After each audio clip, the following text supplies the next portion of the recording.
सर्वेभ्यो नमो नमः। संस्कृत कक्षायां सर्वेषां सुस्वागतम। संस्कृत कक्षा में आज हम लोग छठी कक्षा से सूक्ति स्तबकः नामक पाठ का अध्ययन करेंगे। सूक्ति स्तबकः, सूक्ति का मतलब सुंदर वचन, स्तबकः का मतलब समूह या गुच्छा, तो सुंदर वचनों का समूह।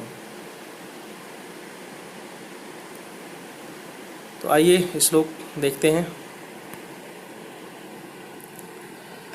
उद्यमेन हि सिद्ध्यन्ति कार्याणि न मनोरथै, न हि सुप्तस्य सिंहस्य प्रविशन्ति मुखे मृगाः। कुछ कठिन शब्दों के अर्थ देखते हैं।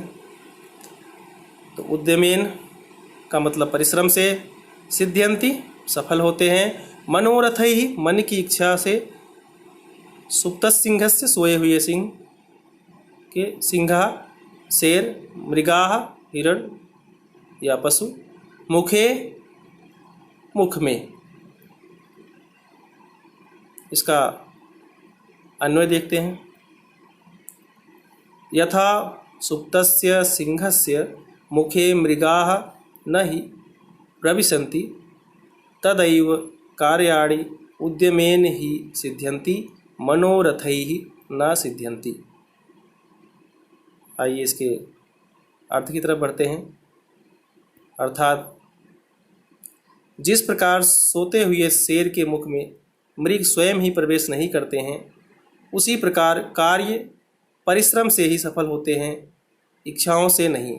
कार्य मेहनत से ही सफल होते हैं, केवल इच्छा करने से ही कार्य की सफलता नहीं हो जाती है। तो इससे हमें यह शिक्षा मिलता है कि परिश्रम करने से ही सफलता प्राप्त होती है। दूसरे श्लोक की तरफ बढ़ते हैं।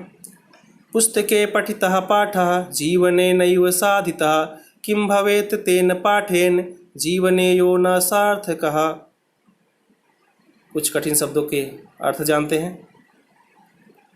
पुस्तके पुस्तक में, पठितः पढ़ा गया, जीवने जीवन में, नैव इसका संधि विच्छेद होगा, न प्लस एव नहीं, इसका मतलब नहीं, साधितः अपनाया उपयोग किया गया, किम भवेत क्या लाभ, यो न इसका संधि विच्छेद करेंगे तो यह प्लस न जो नहीं, सार्थकः अर्थपूर्ण। अन्वय देखते हैं। यदि पुस्तके पठितः पाठः जीवने न साधितः, तर्हि यह पाठः जीवने सार्थकः न अस्ति, तेन पाठेन किं भवेत्। अर्थात यदि पुस्तक में पढ़ा गया पाठ जीवन में उपयोग में नहीं लाया गया, तो जो पाठ जीवन में सार्थक नहीं, उसे पढ़ने का क्या लाभ।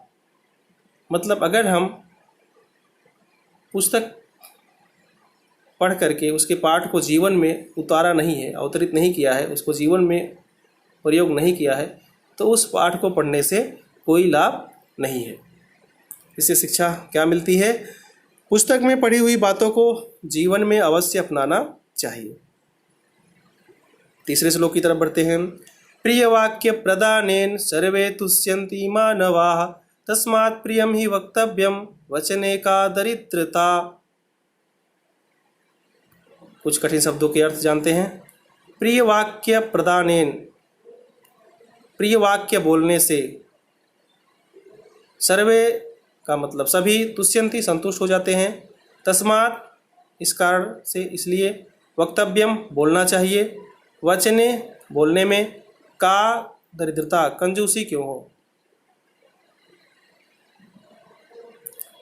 इसका अन्वय देखते हैं। सर्वे मानवाः प्रिय वाक्य प्रदानेन तुष्यन्ति, तस्मात् प्रियं हि वक्तव्यं वचने का दरिद्रता स्यात्।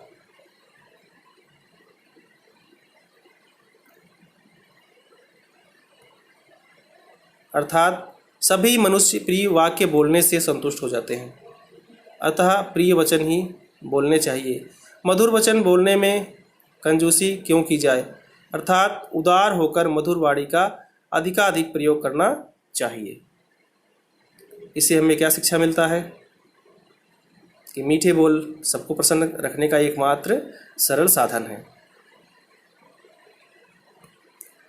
चौथा श्लोक, गच्छन् पिपीलिको याति योजनानां शतान्यपि अगच्छन् वैनतेयोऽपि पदमेकं न गच्छति। कुछ कठिन शब्दों के अर्थ, गच्छन् चलता हुआ, पिपीलकः चींटी नर चींटी के लिए आता है, याति जाता है, योजना नाम योजनों का 12 किलोमीटर दूरी का एक माप, शतानी 100, अगच्छन् ना चलता हुआ, वैनतेयः गरुड़ पक्षी, पदम एकम पदम प्लस एकम एक कदम, ना का मतलब नहीं। इसका अन्वय देखते हैं, गच्छन् पिपीलकः योजना नाम शतानि अपि याति अगच्छन् वैनतेयः एकम पदम न गच्छति। अर्थात चलती हुई नरचीटी सैकड़ों योजन तक की दूरी चली जाती है, सैकड़ों योजन तक की दूरी तय कर लेती है। ना चलता हुआ गरुड़ पक्षी एक कदम भी नहीं जाता, अर्थात एक कदम भी आगे नहीं बढ़ता। इसका समय किससे क्या सीख मिल रहा है, तो प्रयत्न करने से ही कार्य सिद्ध होते हैं, अन्यथा नहीं। यदि हम प्रयत्न नहीं करेंगे तो कार्य हमारा सफल नहीं होगा। तो इस श्लोक से हमें यही शिक्षा मिल रहा है कि हमें प्रयत्न करते रहना चाहिए। 5 और आखिरी श्लोक पढ़ते हैं। काकः कृष्टः पिकः कृष्टः को भेदः पिक काकयोः वसंत समये प्राप्ते काकः काकः पिकः पिकः।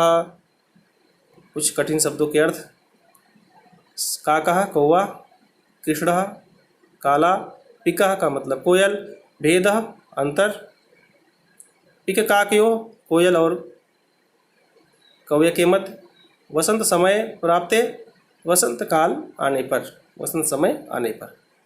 इसका अन्वय देखते हैं। काकः कृष्णः पिकः अपि कृष्णः अस्ति, पिक काकयोः कः भेदः अस्ति, वसंत समय प्राप्ते काकः काकः पिकः पिकः इति भेदः स्पष्टः भवति। अर्थात कौवा काला होता है, कोयल भी काली होती है। कौवे और कोयल में क्या अंतर है? वसंत काल आने पर कौवा कौवा है और कोयल कोयल है। बसंत का जब समय आता है तो कौवा की जो आवाज़ है उसके द्वारा और कोयल की जो मीठी आवाज़ है उससे स्पष्ट हो जाता है कि कौन कौवा है और कौन कोयल है। यह बात जो है स्पष्ट हो जाती है। तो इससे शिक्षा क्या मिल रहा है? इससे हमें यह सीख मिल रहा है कि बाह्य आकार के आधार पर किसी के गुणों का अनुमान नहीं लगाया जा सकता। जैसे कौवा भी काला था और कोयल भी काले थे, किंतु समय आने पर आंतरिक गुण भी प्रकट हो जाते हैं। लेकिन जब समय आता है तो जैसे कोयल का जो आवाज़ होता है वो मधुर मीठी होती है और कौवे का जो कड़वा आवाज़ है उससे दोनों में अंतर स्पष्ट हो ही जाता है। तो आज के लिए बस इतना ही। धन्यवाद।